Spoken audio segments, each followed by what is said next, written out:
আজকে সিদ্ধ আম মাখবো, কাঁচা আম। চলুন রেসিপিটা শুরু করা যাক। আমি আমটাকে 3টা সিটি দিয়ে কুকারে ভালো মতো সিদ্ধ করে নিয়েছি। এরপর দেখুন একদম পাতলা পাতলা করে খোসাটাকে ছাড়িয়ে নিতে হবে।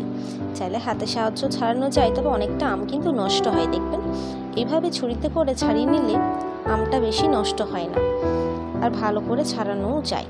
তাই আমি এইভাবে খোসাটাকে বাদ দিয়ে দেবো আম থেকে ছুরির সাহায্যে।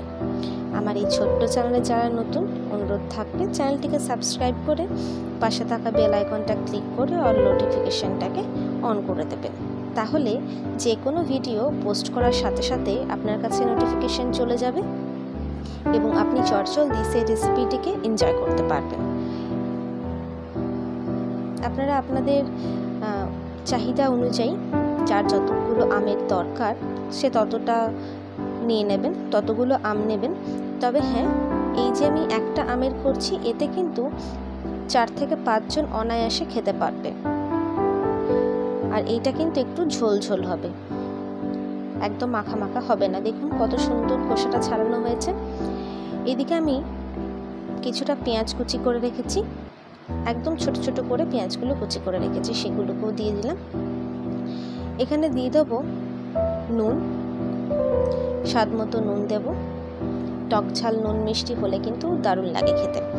দিয়ে দিলাম চিনি আর কাঁচা লঙ্কা। এরপর ভালো করে মেখে নিতে হবে। তবে আমটাকে একবার চেক করে দেখবেন খেয়ে যে কতটা মিষ্টি বা কতটা টক আছে, সেই বুঝেই চিনিটা কিন্তু দেবেন। ভালো করে পেঁয়াজ, নুন, চিনি, লঙ্কা মাখিয়ে নেব। তারপর আমটাকে আমরা হাতের সাহায্যে থেতো করব। ভালো করে মেখে নিতে হবে। এইভাবে মাখতে মাখতে এক এক হাতা করে আম সিদ্ধ করা যে জলটা ছিল সেটা কিন্তু ফেলে দিলে একদমই চলবে না। সেই আম সিদ্ধ করা জলটাই আমরা হাতের সাহায্যে একটু করে দেব আর মাখিয়ে নেব। এই দেখুন যেমনটা আমি দিচ্ছি। তাহলে কি হবে, আমটা মাখতে সুবিধে হবে।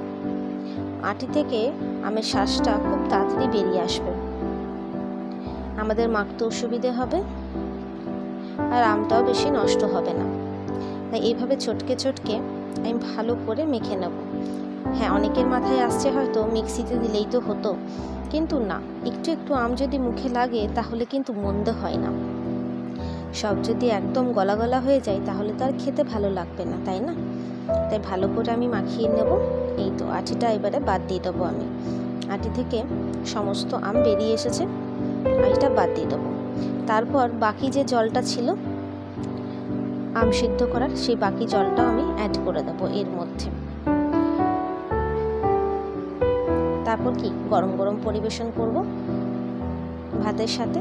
এটা গরম নয়, ভাতটা গরম। চলুন দেখা হচ্ছে পরের ভিডিওতে নতুন রেসিপির সাথে।